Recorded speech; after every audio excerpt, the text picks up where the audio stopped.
Hello friends, welcome to our channel. இன்றைக்கி நம்ம ஒரு சூப்பரான கத்திரிக்காய் ரெசிபி தான் பார்க்க போகிறோம். அதுக்கு ஃபஸ்ட்டு ஒரு பேன் எடுத்துக்கோங்க. ஒரு டேபிள் ஸ்பூன் அளவுக்கு கடலைப்பருப்பு, ஒரு டீஸ்பூன் அளவுக்கு எள்ளு, அது கருப்பெல்லாவும் இருக்கலாம், வெள்ளையெல்லாம் இருக்கலாம். ஒரு டீஸ்பூனுக்கு சீரகம், ஒரு டீஸ்பூன் அளவு மிளகு. இது நல்லா ட்ரை ரோஸ்ட் பண்ணி எடுத்துக்கோங்க.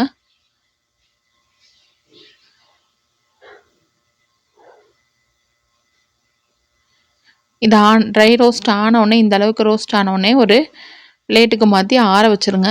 நெக்ஸ்ட்டு அதே பேனில் கொஞ்சம் எண்ணெய் விட்டுக்கோங்க. எண்ணெய் சூடானவுடனேவும் ஒரு 3 பச்சை மிளகாய், 3 பெரிய வெங்காயம், 3 தக்காளி 3யுமே கட் பண்ணி வச்சுருக்கேன். அது 3யும் ஒன்றா சேர்த்து ஒரு பாதி அளவுக்கு வதக்கி எடுத்துக்கோங்க.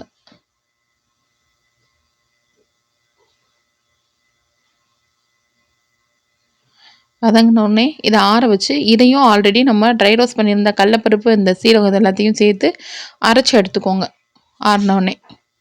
இப்போது கத்திரிக்காவை இந்த மாதிரி சேஃபில் கட் பண்ணி வச்சுருக்கேன். இன்னொரு பேன் எடுத்துக்கோங்க. அந்த பேனில் எண்ணெய் விட்டுக்கோங்க. எண்ணெய் சூடானோடனே கத்திரிக்காயெல்லாம் கவுத்தி போட்டு அதில் வேக விடுங்க எண்ணெயில்.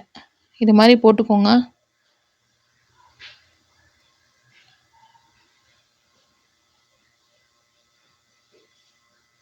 போட்டுட்டு ஒரு சைடு வெந்தவுடனே மாற்றி மாற்றி போட்டு நல்லா வேக வச்சுக்கோங்க.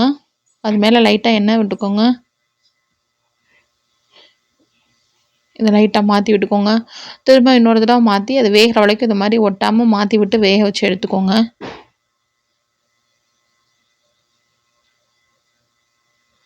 மாற்றி விடலைன்னா அது ஒட்டிக்கிறோம், அதனால தான் மாற்றி விட வேண்டியது இருக்குது. இப்போ லைட்டாக எண்ணெய் விட்டுக்கோங்க மேலே. பாருங்கள், 2 சைடும் இப்படி மாற்றி மாற்றி போட்டு வெந்த உடனே அதை ஒரு பிளேட்டுக்கு மாற்றி எடுத்துக்கலாம்.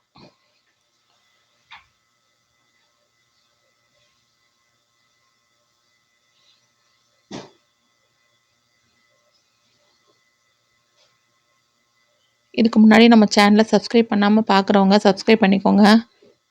இந்த ரெசிபியை நீங்களும் ட்ரை பண்ணி பாருங்கள். நல்லா இருந்தால் கமெண்ட் பண்ணுங்கள், உங்கள் ஃப்ரெண்ட்ஸ்க்கெலாம் ஷேர் பண்ணுங்கள். இப்போ பாருங்கள், நல்லா வெந்துருச்சு. வெந்தோடனே ஒரு பிளேட்டுக்கு மாற்றி எடுத்துக்கோங்க. இப்போ அந்த பென்லேயே ஆல்ரெடி எண்ணெய் இருக்குது. அதே எண்ணெயில் இன்னும் கொஞ்சமாக எண்ணெய் விட்டு நம்ம அரைச்சி வச்சுருந்த பேஸ்ட்டை ஊற்றிக்கோங்க. கருவேப்பிலை போட்டு கருவேப்பிலை பொரிஞ்சோடனே நம்ம அரைச்சி வச்சோம்ல, அதை பேஸ்ட்டை ஊற்றிக்கணும்.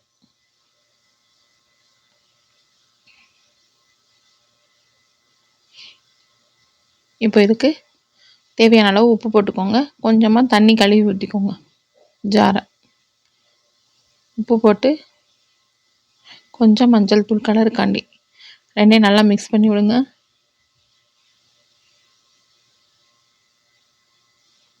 மிக்ஸ் ஆனவுடனே நம்ம ஆல்ரெடி பொரித்து வச்சுருந்த கத்திரிக்காவை இதுக்குள்ளே 1 by 1 போட்டுக்கோங்க. இந்த அளவு கொதிச்சு வரணும். கொதிச்சு வந்தோடனே போட்டுக்கோங்க. போட்டு லோ ஃப்ளேம்லேயே ஒரு 5 to 7 minutes வச்சுருங்க.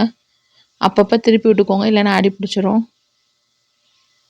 இப்போ இது லோ ஃப்ளேமில் வச்சு ஒரு 5 to 7 minutes வச்சு அது மேலே மல்லி இலையை தூவி வச்சா சூப்பரான கத்திரிக்காய் ரெடி.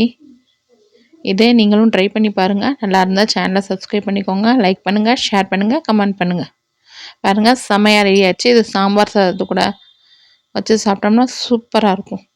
தேங்க்யூ ஃபார் வாட்சிங்.